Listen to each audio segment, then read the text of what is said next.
Kita semua ni memanglah tak ada orang yang tidak berumah tangga, tak ada orang yang tidak bersuami isteri. Kerana suami isteri ini merupakan makan minum orang syarat kita.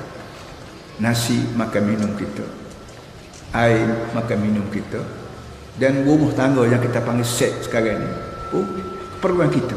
Tak ada manusia boleh, laki-laki yang boleh hidup tanpa isteri, dan tak ada perempuan yang boleh hidup dengan tidak ada laki-laki. Kalau hidup juga pun hidup dalam keadaan tak damai, gelisah. Satu. Yang keduanya masalah juga anak isteri. Dia sikit lagi dia sebut lagi apa namanya, anak isteri harta benda. 3 perkara: suami isteri, harta benda, anak benda. Ini jadi keperluan hidup manusia. Tak ada siapa diajar pun kita ni nak kahwin, kita nak kahwin. Tak ada siapa dia suruh pun kita cari harta, tapi kita nak cari harta.